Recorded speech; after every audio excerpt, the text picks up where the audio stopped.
The views expressed on the Final Straw Radio do not necessarily reflect those of Asheville FM, Friends of Community Radio, or any of the affiliate radio stations airing the show. Airing first on Asheville FM, WSFM LP at 103.3 FM in Asheville, North Carolina. This is The Final Straw, and I'm William Goodenough. The show will later be archived at thefinalstrawradio.noblogs.org, and you can email us with questions or suggestions at thefinalstrawradio@riseup.net. Also, if you're interested in rebroadcasting any episode or segment of the show, you're free to do so. Just send us an email if you end up using any content. You can find radio-friendly versions of this show of 59 minutes in length by visiting archive.org and searching for the collection called The Final Straw. If you care to, you can send us letters at The Final Straw, care of Asheville FM, 864 Haywood Road, Asheville, North Carolina, 28806. This show is brought to you by Firestorm Books and Coffee. Located at 610 Haywood Road, Firestorm Books and Coffee is a worker-owned cooperative in Asheville, specializing in offbeat, underground, and independent literature. You can find a sample of Firestorm's catalog of books and zines, plus a full calendar of events at their website, firestorm.coop. This week, I spoke with Birch and Judy, two folks involved in the tree sits on Peter Mountain along the Appalachian Trail on the border of Virginia and West Virginia. The tree sits are operating in order to block the Mountain Valley Pipeline, or MVP.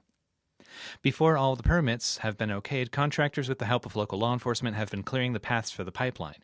This preparation would include 3,800 feet blasted through the mountains, or if that didn't work, the blasting of a trench that length through the mountains. We also talk about the ACP, or Atlantic Coast Pipeline, in this conversation, and the connections between the two projects and the resistance.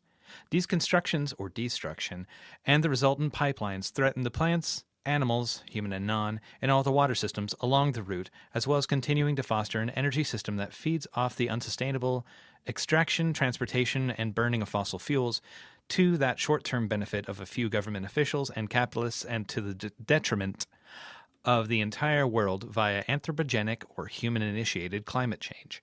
For more information on the Peters Mountain Tree Sit, the campaign against the MVP, and how to join in or support where you are, check out the Fedbook page, Appalachians Against Pipelines, where you'll find a link to the UCaring site for the Tree Sit, also found in the show notes at our website.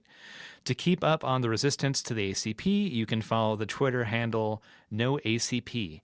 And to learn more about anti-pipeline struggles in Virginia in particular, check out the podcast End of the Line.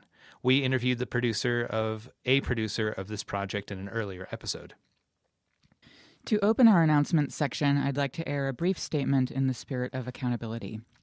As per the very reasonable request on the part of the folks doing support for Alvaro and Abram, we have omitted the Shawn Swain segment for the episode in which we interviewed Bruno Ranero Hanan regarding Keep Losicha Free, which originally aired on February 18th.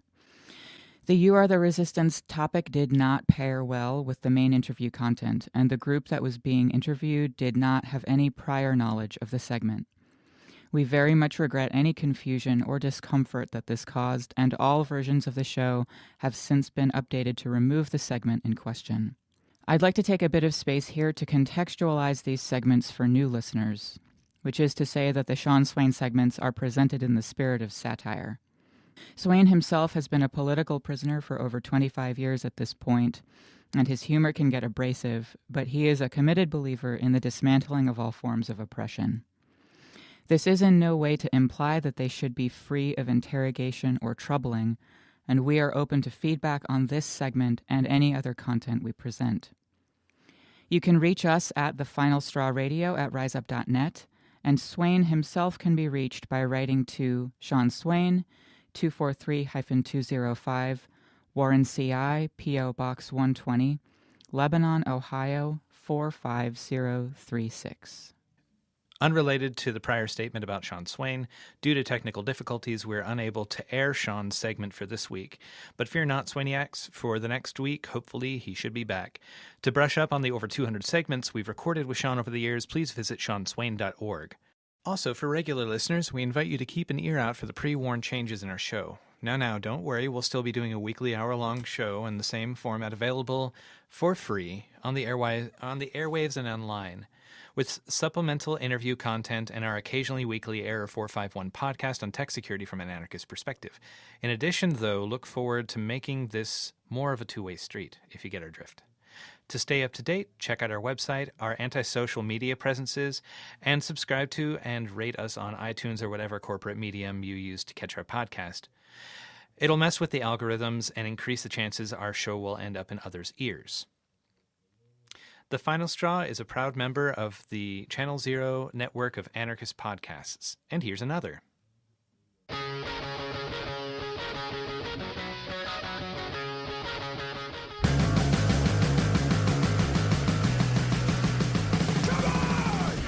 Radical Underground is a podcast that connects underground music with radical politics from around the world. So if you like anarchy and good music about kicking fascists in the face, check us out on Channel Zero, SoundCloud, iTunes, and anywhere else you can find us. Sick of your right-wing bullshit!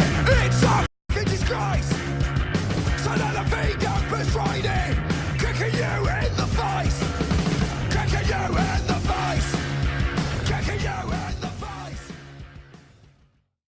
Recently, we've been short on announcements for The Final Straw because our content didn't permit. But this week we have a bunch of short announcements, and then that's going to be followed by a longer one about maybe the longest-held political prisoner in the U.S., Ruchell Cinque Magee, that begins at roughly 8 minutes 35 seconds. This will be followed by the main event, our conversation on the MVP TreeSit, beginning at roughly 16 minutes and 40 seconds. Enjoy. At Firestorm in Asheville, North Carolina, Mutual Aid Disaster Relief will continue its tour of 2-night presentations around the region with Protectors versus Profiteers, Communities in Resistance to Disaster Capitalism on March 9th at 7:30 p.m. The next day at 12 noon in the basement of Firestorm at Kairos, MADR will also host part 2 of their tour, Giving Our Best, Ready for the Worst, Community Organizing as Disaster Preparedness. These events will be free. More info on these and other tour stops is available at mutualaiddisasterrelief.org. Also coming up, Jewish Voice for Peace Asheville presents a film screening of the documentary Hebron by Palestinian filmmaker and now Asheville resident Youssef Natcha. The screening of the 35-minute film will be followed by a panel discussion and Q&A with the filmmaker and other community members. Jewish Voice for Peace's Southern Regional Organizer will be in attendance to share information on the organization and additional ways that people can support human rights in Palestine. The showing will take place on Sunday, March 11th at 3 o'clock at The Block off Biltmore, 39 South Market Street B in downtown Asheville. More info on the film can be found at Youssef Natcha, that's yousefnatsha.wixsite, wixsite.com, and under Youssef's event page there. Of note, the J20 West Coast Speaking Tour will be doing daily stops down the Pacific coast of Turtle Island. Today, March 4th, they'll be in Olympia. Monday the 5th, they'll be in Portland. Tuesday, they'll be in Eugene, and so on. Ending up, announced so far, in Tucson on March 18th. If you find yourself in that route and want to hear the voices of defendants and build that movement support, go to visit defendj20resistance.org/blog. And here is an announcement about the man who may be the longest-held political prisoner in the world. Ruchell Magee was originally from Franklinton, Louisiana. He was falsely charged with attempted rape for being with a white girl in KKK territory. He was 16 and sentenced to the infamous Angola State Prison. He was politicized alongside George Jackson and was involved in the Marin County Courthouse Rebellion alongside Jonathan Jackson, William Christmas, and James McLean in 1971. He'll be up for parole this year after 54 years behind bars, 7 of which were for his prior conviction. More info from prisonersolidarity.net. Quote, Ruchell is the longest-held political prisoner in the U.S., having been locked up since 1963. Politicized in prison, he later participated in the Marin County Courthouse Rebellion, the attempted liberation of political prisoner George Jackson. Ruchell Magee pled guilty to the charge of aggravated kidnapping for his part in the assault. In return for his plea, the Attorney General asked the court to dismiss the charge of murder. Magee later attempted unsuccessfully to withdraw his plea and was sentenced in 1975 to life in prison. He has lost numerous bids for parole. He has also worked tirelessly as a jailhouse lawyer, working on his own case and helping many other prisoners win their freedom. He had been in LA for 6 months when he and his cousin Leroy got into a fight over a $10 bag of marijuana. In court, the two ended up with trumped-up charges of kidnapping and robbery, and he was given life in prison. While in prison, Ruchell began learning the long and rich history of Black liberation history. He adopted the middle name of Cinque, after the enslaved African who led the takeover of the slave ship Amistad, which eventually led to the freedom of all people being held on board. He began petitioning his unjust sentence to no avail. Although critically wounded on August 7, 1970, Magee was the sole survivor among the 4 brave black men who conducted the courthouse slave rebellion, leaving him to be charged with everything they could throw at him. Here is some background on the Marin courthouse incident.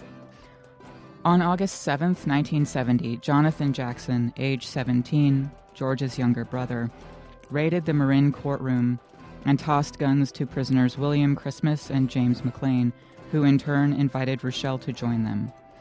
Rue seized the hour spontaneously as they attempted to escape by taking a judge, assistant district attorney, and 3 jurors as hostages in that audacious move to expose to the public the brutally racist prison conditions and free the Soledad Brothers.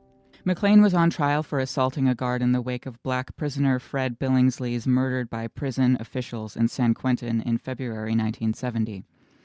With only 4 months before a parole hearing, Magee had appeared in the courtroom to testify for McLean.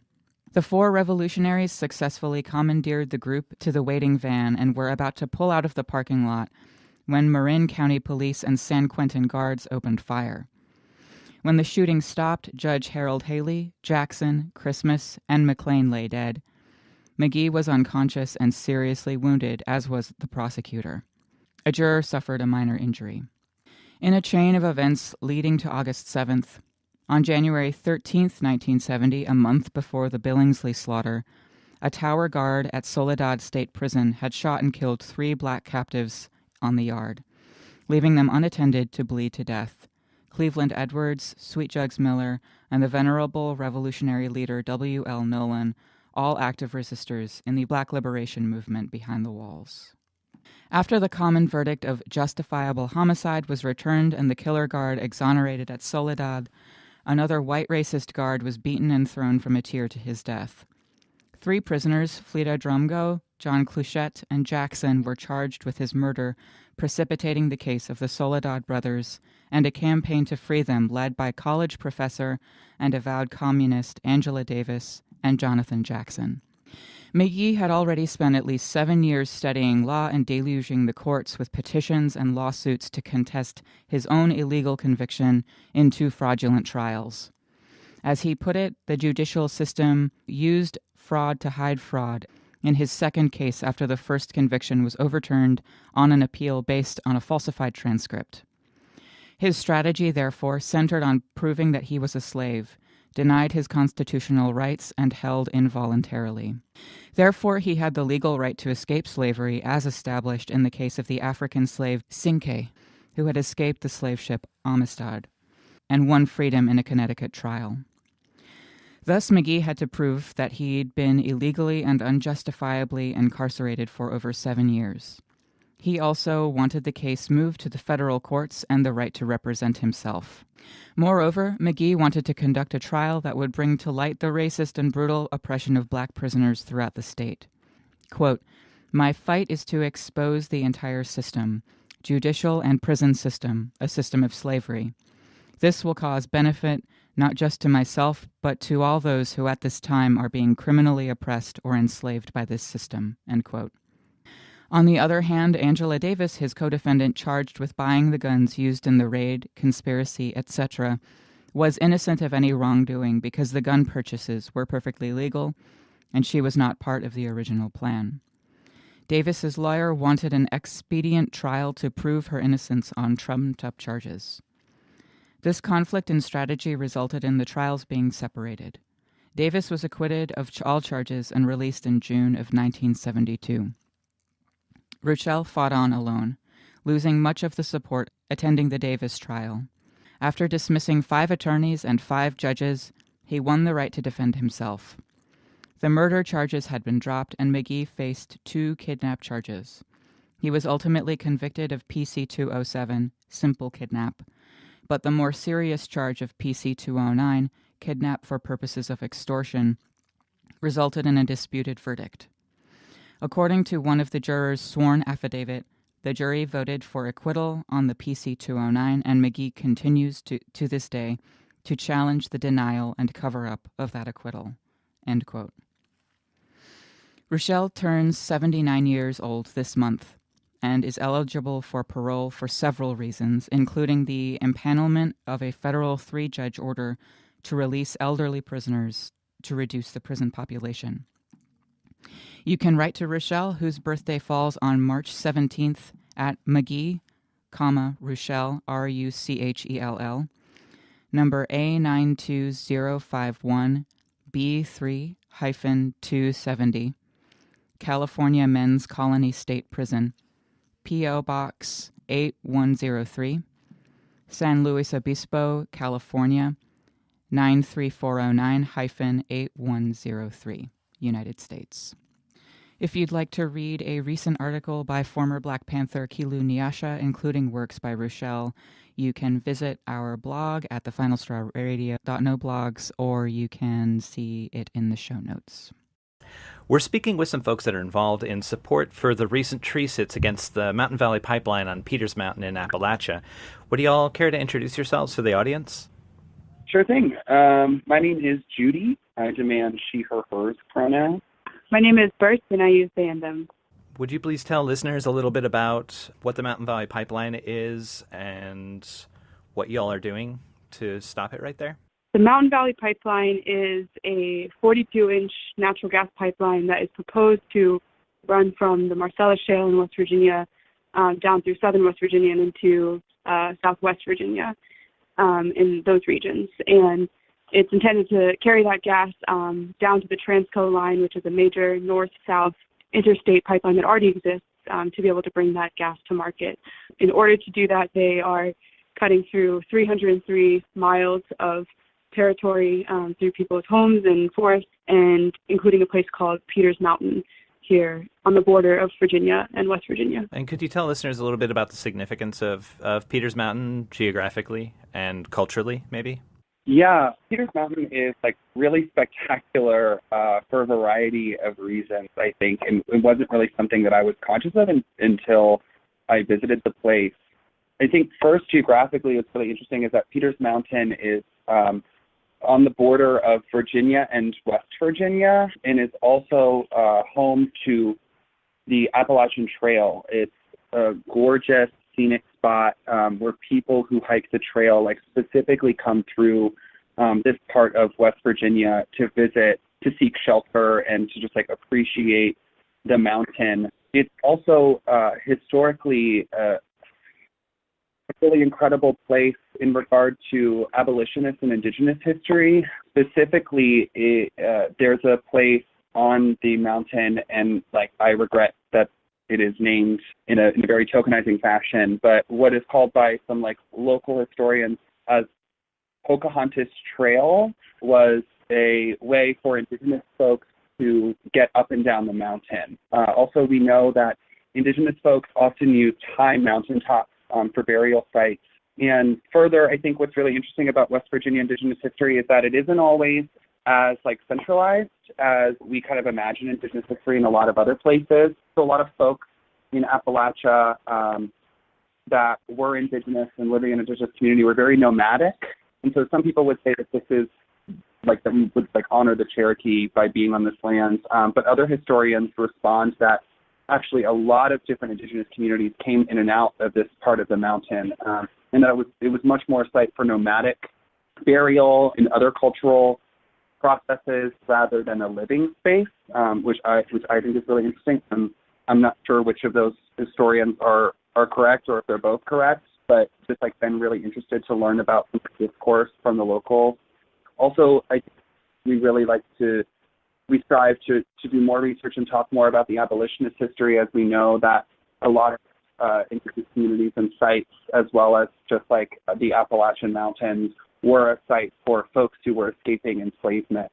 And so with those things being said about the trail and indigenous folks and folks escaping slavery, it's even more devastating to learn that at this particular site, Mountain Valley Pipeline LLC intends to bore through the mountain underneath the Appalachian Trail. They actually have no plans to cease any sort of trail activity during this extremely violent and destructive process, which is shocking and of course unsafe in my perspective. But they will bore from the Virginia side of the mountain. That's where they will enter, and they will exit on the West Virginia side of the mountain. It's okay if you don't have an answer to this, but do you know what the amount of traffic over the Appalachian Trail, especially during the warming times of the year, happens to be? Like, what's the likelihood that if an immediate emergency happened during the construction of it that affected people on the trail, what sort of at least human impact might that have? Speculation's okay. Yeah, there's really no way to know. I think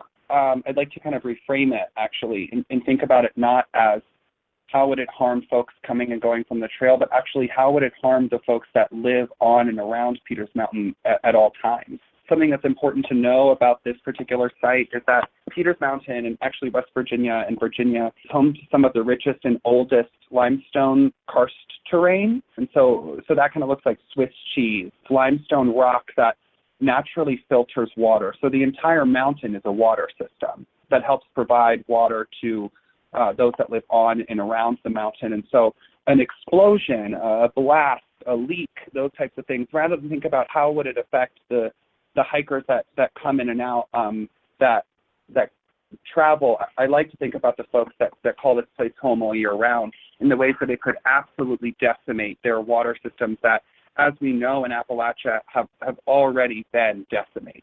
There are counties in West Virginia right now that don't have water. There are counties in West Virginia that have boil advisories for everything from showering and washing clothes, let alone drinking and cooking. And those communities, that type of extraction, that type of fossil fuel infrastructure violence is scarred into the blood memory, into the history of Appalachia. But with that presence is also the presence of resistance, always coming from Appalachian folks. And so when I think about like a blast zone or a leak, the folks that I like for us to center are the people that have suffered this kind of violence and this kind of insecurity around water for generations.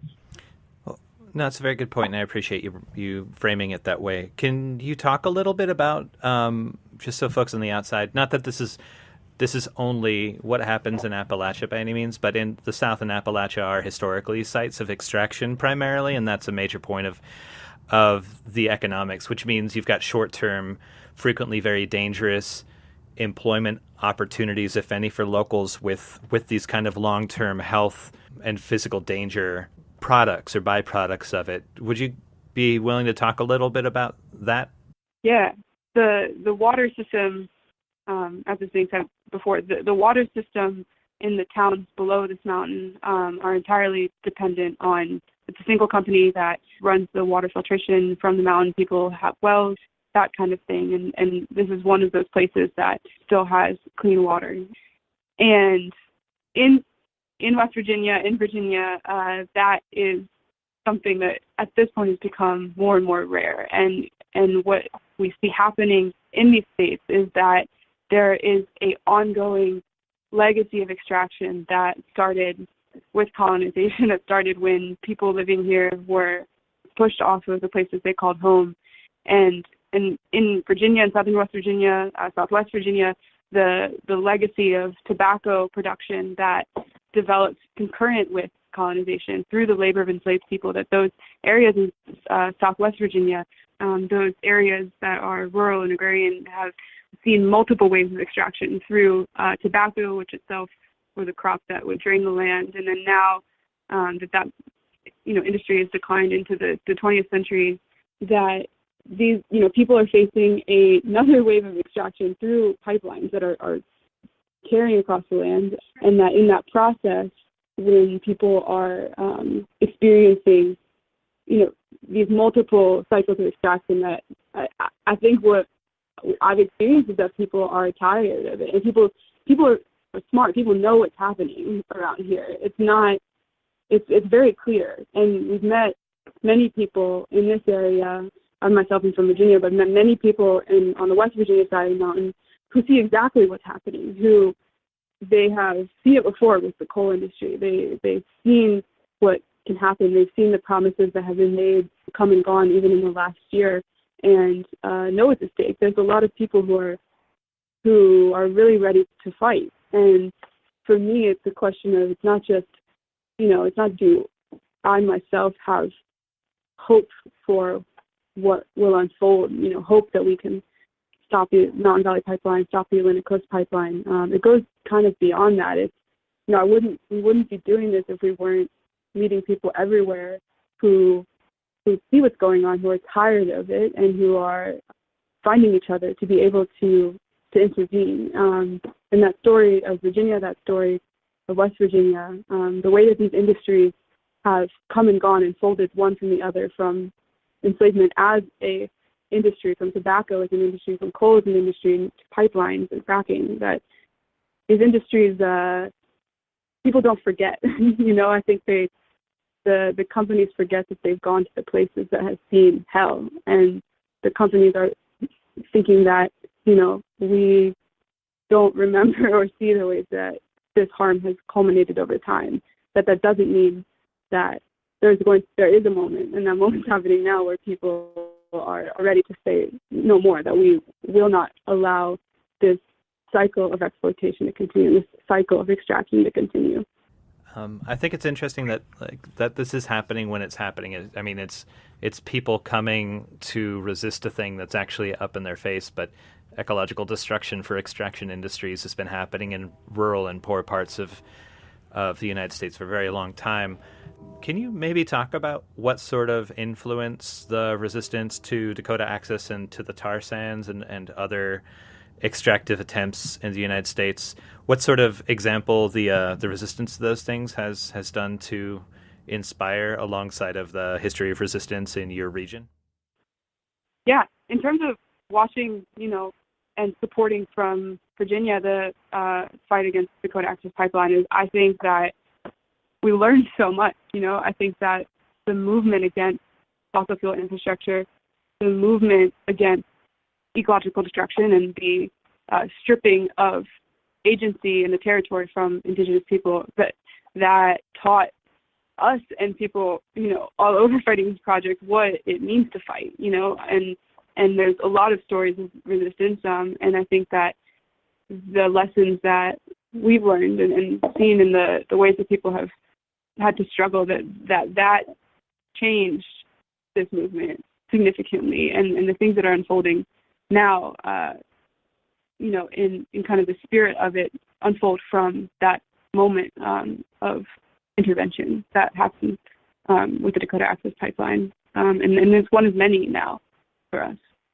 I think something that was so important about Machete and Standing Rock was just completely shifting the cultural narrative and understanding around this type of extraction and this type of violence, and I think also really shedding light on the race-based violence by private security who somehow escape the jurisdiction of the state because of their placement under capitalism, in footage of femmes being put in dog kennels and sprayed with water, these kind of stories, this kind of narrative, I think helps people who didn't understand the level of violence and what these companies were capable of and what they were willing to do for profit. It really lifted that up and highlighted that in a way that I hadn't seen in an environmental or ecological struggle before. West Virginia has also been experiencing labor tumult with school teachers walking off the job and conducting rolling strikes throughout the state. Would you all care to speak a little bit to that, and as another element of resistance in support of a different future?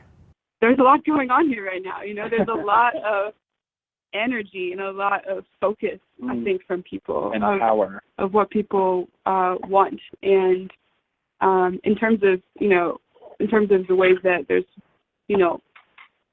multiple economies here, that the school system is actually one of, in some counties, like one of the major employers, one of the best paying jobs.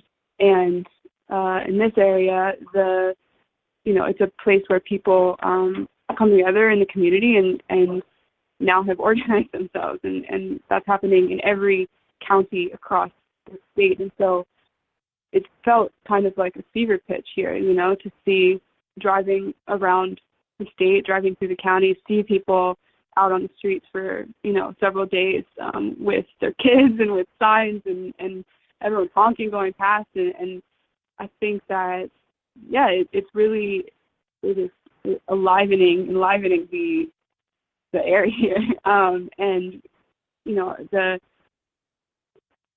people here, especially who are living near the areas where the pipelines are going through, see this, like, see how these two fights come together. I've spoken with people who, the teachers kind of platform. One of the points is that they are asking that the pipelines be capped, so that the because they're going through the area, that the government does not give the pipelines a free pass in that revenue comes into the state, because the way that they're seeing it is that inside of the a lack of funds or perceived lack of funds, that the government is offloading that cost onto people, onto teachers, by raising the premiums for healthcare. And so what people are seeing is that the government is giving the the state Board of Education a pass in, like, I think it's something like the fourth or fifth highest paid state employees versus teachers who are like 46th in the nation, something like that, 48th. And so people, the conversations that I've had is like, people are struggling with, in some ways, the power of the pipeline companies to be able to execute their will, and then also seeing in that process the way that these two struggles come together, that it's not that people want the pipeline, but they're seeing that at the state level, that the people who have power are making decisions because of their connection with the corporations, with the corporations, that they're giving them a free pass, and that means that the burden is offloaded onto, like, people in this area, and so people see that really clearly. And it's not about the pipelines, and I've had conversations with people who are really explicit about that. It's like, we don't want the pipelines. This is another way that people here are being harmed. And I think I've learned a lot, the ways that people are weaving together these two struggles, and seeing that ultimately what is going on is that people who have state institutional power here are making many and multiple decisions that depend on each other to be able to maintain the power of the companies, maintain the power of these people in the state. Wait, so I had read somewhere, and I think it sounded like you alluded to it, that the states of West Virginia and Virginia weren't going to be actually getting any public money for allowing the pipeline through, and you're saying that it's passing the actual, instead of collecting that money, the state is using these really expensive like medical care plans for the public employees and passing the cost on to them. But can you speak to, and am I misunderstanding that the actual states aren't going to be conducting or getting revenue from the pipeline going through, but they're going to have to pick up the mess in case of a spill or an explosion? Something that, like, so first of all, we're not totally sure exactly, like, there's a stratified layer of, like, state, local, and, like, it's complex, and I don't know exactly the full extent of what's going on in West Virginia. I know that's what teachers are saying, but it would be worth looking into exactly. Yeah. A direct example I can give, though, some work we were doing in Southwest Virginia, just like getting to know people. And there's a county out there that has it's a very rural county, and it is one of the poorer counties in the nation. And one of their new projects is building an industrial park, a massive, many-acre industrial park, simply at the prospect of being able to buy a natural gas tap from the Mountain Valley Pipeline. So the way that is influencing, like, quote-unquote, industry or business is, like, not that the state is giving money, like, for this resource that we already have enough of, that we don't need more of, but instead is, like, not only charging money, but increasing the dependence upon this type of fossil fuel, specifically to profit off of the locals that they are also simultaneously extracting the resources from. And so what we're seeing is this company, in that they have the medium through which to extract the resource, grossly overcharging the local community through which the resource is coming from. And that's something that's really interesting to me. So this company is coming in, ripping fracked gas out of the ground, and then selling it back to the community that they are also exposing to explosions or leaks or methane pollution or all of the other things that this project causes danger and violence for the locals. Something else about the state of Virginia is Governor McAuliffe, I believe, with Dominion Energy, who is building the Atlantic Coast Pipeline, signed a $51 million deal, basically, to extract resources from national forests and from other public resources like the water, and just very explicitly sold those. And where that money is going, I don't know. Allegedly, it's creating some sort of insurance, but I don't believe that. I don't trust agents of the state. It's just something that's a part of my politic. And so kind of see how the state of Virginia, and government officials not only tried to slide a project under our nose, and then also is using eminent domain to say that it is for the greater good and the need of utilities, but the Atlantic Coast Pipeline and Dominion specifically, Dominion Power or Energy, I don't know, but that group is building Cove Point in Maryland. That group is building an export facility with massive security. They're not building this pipeline to bring fossil fuels to the folks whose states they're destroying, whose resources they're destroying. They're building this pipeline to extract fossil fuels, to sell them internationally, and to increase the dependence on fossil fuel infrastructure internationally. The people of Appalachia, the people of Virginia, North Carolina, and West Virginia are not going to see any of those resources or any of that money. It's purely for profit. Why would you have an export facility if you intended to keep it all internal? It doesn't make any sense to pretend for a second that there aren't already futures sold for these pipelines, that they aren't already spending money that they've received for the gas that is still in the ground. So it's been brought up a couple of times, the ACP or the Atlantic Coast Pipeline, and I've seen it. We've paired it in conversations, but I've seen it paired up with the MVP or the Mountain Valley Pipeline before. Can you talk about just briefly about the ACP, what its relationship to the MVP is, and what sort of solidarity exists between people resisting the both? Yeah, absolutely. And the things that we've been talking about, I keep in my head of being in this county and ACP, in this county ACP, that the patterns we see with the Mountain Valley Pipeline are very similar to the Atlantic Coast Pipeline. And an example of what we've been talking about is that earlier, a few years ago, 10 years ago, the state of Virginia had won all of this money in a lawsuit against the tobacco companies, and that happened in the late 1990s.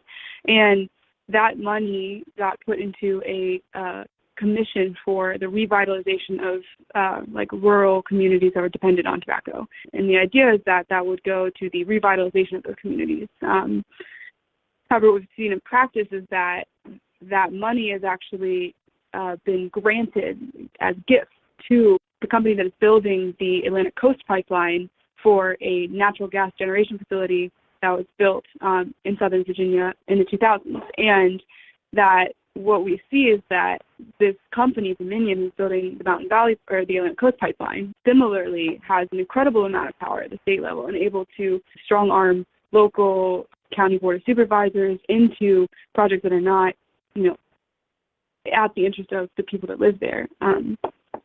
There's a community of people resisting the Atlantic Coast Pipeline in a county called Buckingham, and that community is fighting in particular a compressor station for this natural gas pipeline. And the compressor station is essentially where the pressure of the gas in the pipe is altered, increased, or decreased to move gas through the pipe. But what that means is that there's often frequent venting of gas, the natural gas, into the air, which is toxic for people over time who live there, toxic for farmers in the area. And, we've met people who, cow farmers who, there's research about the ways that livestock are, in particular, can become infertile with that methane venting. And the history of this community in particular around the compressor station is so vibrant. The site of the compressor station is the land of a former plantation called Variety Shade, that the property that was ultimately sold to the pipeline company, to Dominion, for that compressor station is the site, the land of that former plantation, in which the white family that lived there sold off that property to a company and moved out. The people who live around there in a community called Union Hill are the descendants of freedmen who have lived in that area and built families there. And so, what we see in those cycles of extraction in West Virginia and Southwest Virginia are also true in Central Virginia, areas that were also, dependent on tobacco, and that in this site of another proposed project, that it's this community that has been resisting and making life in an incredibly beautiful place, a really special place, with each other in face of what is happening. And so we are, in support of the people that live there. And what we see is that, these two pipelines are part of that shared history, part of that shared legacy of resilience to extraction. It's that we, are inspired by that and seek to move within it at the same time. Mm-hmm. Yeah, I think something that I'd like to add is that for these pipelines, like Conrad just really eloquently put, these communities that are affected by this infrastructure are not by any means a coincidence.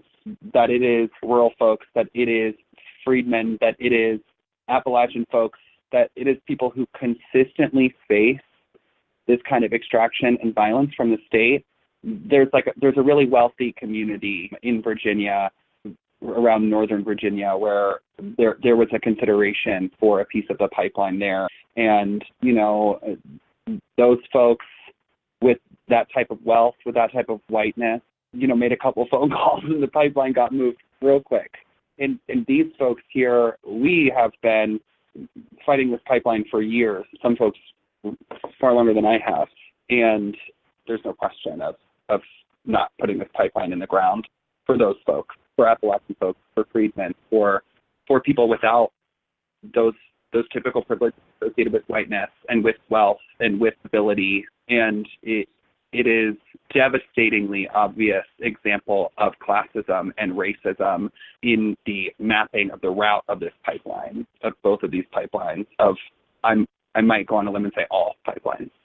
Yeah, I'll just share maybe a little bit more about, the Atlantic Coast Pipeline itself. It's another 42-inch pipeline, which again, like Virginia and West Virginia and North Carolina, in the case of the ACP, are facing not one but two 42-inch pipelines that go through some of the most rough and mountainous terrain. And yeah, I think that there is this assumption that because these two companies are operating at the same time, they seem to, they seem to at times play off of each other. The State Water Control Board decision for both pipelines happened within a week. 2-day session here and a 2-day session there. A question for me is, what does it mean that these places that we love are facing, not one, but two pipelines. And, it seems that would just the struggle to fight one multiplied by two. It sometimes it feels like too much for any one place to bear. But what I'm seeing and surprised by is that, in answering that question, what does it mean? It's starting to mean that when people are facing this degree of harm together, that there's something unbelievably strengthening about it. Because, what's going to happen when these companies are, trying to get away with what they're doing in, not 8 counties with one pipeline, but with 25 counties or whatever it is, that's that many more people who everywhere across multiple regions of the state are coming to terms with the pipelines and wanting to stop. It seems maybe that could be a miscalculation, that they thought it'd be easier to build 2 at once in splitting time and energy and focus and attention. But what we're starting to see is that what it means is that people from Western Virginia up in Highland County all the way down to the coast in Norfolk, and then the corners in the Southwest, that all of those people are facing a similar struggle, that it, rather than dividing us, seems to be building kind of resonance across the area, that there are people everywhere who are facing this together.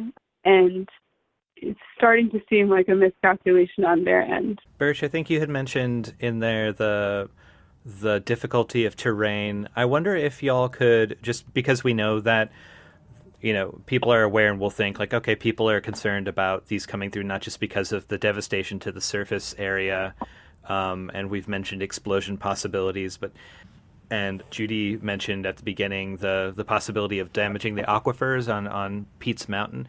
But can you talk a little bit about the frequency of leaks of these sort of projects and how the difficulty of terrain can actually exacerbate that possibility? So, yeah, I think that's a great question, and it leaves a lot of potential for us to talk about the cycles of violence that my comrade was sharing. I think first something I'd like to say, my favorite stats whenever I do feel reduced to quantitative measures, is that no pipeline has ever not leaked. It doesn't exist. There's no such thing as a safe pipeline. People are like the state is we're going to take every precaution that we can to make sure that this happens as safely as possible. And it's what? You are shooting fracked gas as fast as you can through a pipe. You are using massive pressure to shoot a hugely flammable liquid through the mouth. It's ludicrous to consider the possibility that this could be done quote unquote safely. I think is the first kind of fallacy that I want to shed light on. And something when we're thinking about water structures and leaks, obviously we've seen what fossil fuel leaking into water systems looks like. I mean, there's a site in West Virginia called the Coal River. It has been the site of so much dumping and so much pollution. And that's from a different type of infrastructure of extraction when talking about coal. But something that I think has a lot of emotional effect on people is ridgetop removal, or just mountaintop removal in general, or really just blasting sites. And we're seeing those for both of these pipelines, for both the Atlantic Coast and the Mountain Valley Pipeline, is blasting as a method to kind of clear this or flatten this really challenging terrain that is extremely complex in its own way. And something that I like to lift up is mountaintop removal or blasting in this way reveals a lot of raw ore in the mountain. And often those sites are labeled by various regulatory agencies as incapable to host life because of that process of explosion, extraction, and exposure. And what are those sites then used for? To build prisons often, specifically with Red Onion Prison in, I believe, Virginia, is right on top of a and of course studies haven't been done to prove this because, as we know, the state and the medical industrial complex don't care for the health and treatment of folks that are incarcerated. But I have a comrade that lived in Red Onion Prison, was incarcerated there, and that prison is built on a mountaintop removal site. And what they experienced was, for the first time in their life, the growth and development of cancerous cells, which they feel confident are directly related to the exposure of raw ore and the pollution that happens with these blast sites. And it is just something that renders the people and the land so vulnerable and so unsafe in relationship to this kind of pollution. And of course, anytime there's an explosion, that is like, not a safe practice for people that live on and around this mountain and live around and directly on the route of this pipeline. I don't know if you have more you want to add. If it's helpful, I can explain just a little bit of like what are the what's the kind of some of the details on like the mountainous terrain for these pipelines. If that is helpful. Something that's really interesting, about both the Atlantic Coast and the Mountain Valley pipelines is that they both propose to cross the Appalachian Trail in two locations. So it's not just at Peters Mountain, but the Atlantic Coast pipeline is further north. They also intend to go underneath. So both pipelines are going over, mountainous terrain and will use a combination of blasting to remove rock. When you're going through a mountain, it's solid rock, and there's a lot of engineers and geologists who are looking at the plans for both the boring underneath Peters Mountain or through the top of Peters Mountain, and then the boring through the Blue Ridge Parkway for the Atlantic Coast pipeline. There's geologists who are looking at this and saying, it's not possible to drill through solid rock at Three Ridges, which is the spot along the AT for the Atlantic Coast pipeline. And so, there's a lot of really serious technical concerns of what is this going to look like and the extent of which these processes will tear up the mountainsides. Both mountains are incredibly steep. Peters Mountain is, can hardly walk up it without falling over at the ridge where they intend to bore through. And so, this combination of the technical difficulty, which many people who are themselves part of the permitting process and part of the engineering teams are not sure about. It leaves a lot more room for, there's instances where they can try to drill 3-4 times in the same spot potentially for the Atlantic Coast pipeline. They may need to determine, if they're unable to get the drill through, they may need to determine to do an open trench across the Appalachian Trail, and that's the contingency plan that is described in the permit.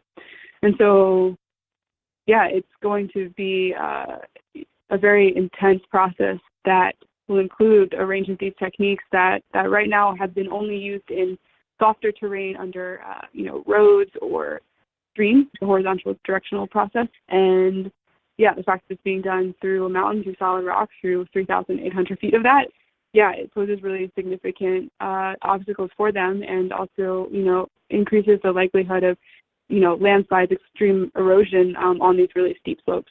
Can you all talk about the specific site of the TreeSit and like the reactions you've gotten from contractors and from the state and from non-state actors?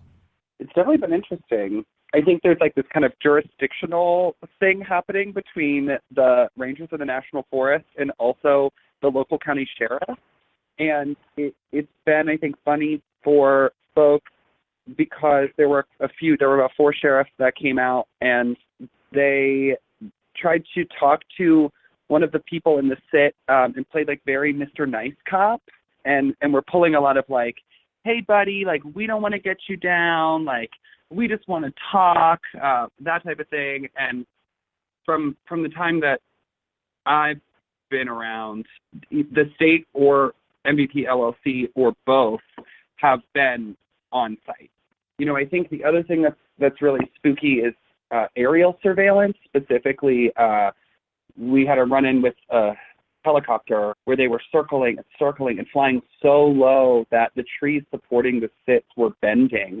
and they were filming and photographing and, for almost a half an hour. And, it kind of comes in these waves. They coordinate with one another. It's like at 8:30, there's a helicopter for a half an hour. And then at 10, there's 4 sheriffs. And then at 11:30, there's 5 surveyors. One of my comrades is letting me know that there have also been biplanes doing surveillance, like, little planes flying overhead. And, we saw this type of surveillance with the pipeline in general. We see like surveying helicopters flying over and filming, photographing, doing those kinds of things. But these particular interactions with the state have been really surprising for me to kind of understand and try and experience what it means when a cop is playing Mr. Good Cop, what it is that they're attempting to disguise, and how no matter their presentation, they are agents of the state that will at some point attempt extraction and that will at some point attempt to incarcerate folks participating in this kind of resistance. The relationship between the state and this kind of corporation is so explicit in the ways that we see sheriffs escorting surveyors and being their personal security. It's not different from my experience with the state escorting a white supremacist. It doesn't feel different from that at all, especially in the ways that, in my experience with anti-racism, a police officer escorting white supremacists would say that it's for our safety, because they're the bad guy, but they're the ones getting the escort. It's similar to that. It kind of has that tone. Would you say a few words really quickly about the tactic of tree sitting and in relation to the struggle against the MVP? Is this a new tactic? Are there any influences you want to shout out to? And how's it going besides having the cops trolling y'all? The situation we're in right now is that the Mountain Valley Pipeline, at the beginning of this year, sued 300 landowners, all the ones who were refusing to sign over easements. And in that, they said that their plan was to start construction on February 1st in 11 segments of the route all at once. It is now March, and that has not yet happened.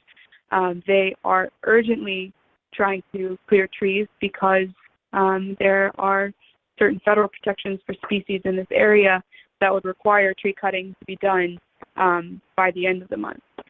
And so what we're finding is that they've been unable to move as quickly as they wanted. That lawsuit is they've still not been able to get full possession of that land. And so, they've made some mistakes. This is not the timeline that they were expecting. And so for us, we're really thinking about, tree cutting and what that means for them. And in this particular place, knowing that these trees are growing on top of an incredibly important place, and also the site of where the drilling that we discussed is intended to happen. They're not even able to start construction yet, and they're trying to cut all of these trees as quickly as possible, well before that is even possible. And so the urgency to go ahead and cut down all the trees to do that would be irreparable harm in these places that, there's still a lot of legal challenges outstanding to the pipeline itself through the FERC processes. And like I said, they're not yet able to begin construction. So for us, we are, seeing the importance of this place within that timeline that is unfolding. I just want to share that we are really inspired by just the community of resistance to this type of extraction and violence and the building of power and autonomous networks. I personally was really moved by the development and the struggle with the blockade in Olympia, something called the Oli blockade. And also, of course, I would be remiss to not mention Camp White Pine and their development of this tactic and us seeing a judicial stay for them kind of in the death by 1,000 cuts understanding of how the strategy for delay works, being really inspiring, and something that we talk about and just kind of get a lot of joy from is, of course, the most recent victory from the Zod, and kind of being really amazed by being totally wiped out by the state and returning to the same site, the big old you. It feels really powerful for us. And of course, that isn't always the reality. It's not always a possibility in every action situation. But those those are three specific examples I can give of where tactics to resist development, quote unquote development, have been really inspiring for us in trying to develop the tactic and strategy that will stop the construction of the Mountain Valley Pipeline and the Atlantic Coast Pipeline. I haven't really read that much about it, but did you all hear about a federal judge trying to stop the building of the Bayou Bridge in Atchafalaya Basin? Yeah. Yeah. Although it's not perfect and it's not a total stop, it's at least a pretty awesome step forward. Yeah, absolutely. Well, are there any ways that people can either come and join you and do support on site, or things that people can do off site and from a distance, including getting involved in a struggle local to them? If folks want to get involved and be in solidarity with us, and are interested in using their bodies or organizing solidarity actions, they can reach out to Peter's Mountain Stand at protonmail.com. And also they can, for more information for our press releases, Appalachians Against Pipelines on Facebook. And that Facebook page has a link to our You Caring fundraiser to help support stipends for folks who are able to be present full-time, to pay for gas for folks that have to travel, food, other materials, and supplies necessary to stage this kind of action. Do you have any information for folks that want to keep up on Atlantic Coast Pipeline information and solidarity? For more information on the Atlantic Coast Pipeline, you can check out NoACP on Twitter and Facebook. They are continuing to do media releases for resistance that's happening against the Atlantic Coast Pipeline. Judy and Birch, thank you so much for taking the time to have this chat. I really appreciate it and wish you all the solidarity. Be safe. Win. Thanks so much.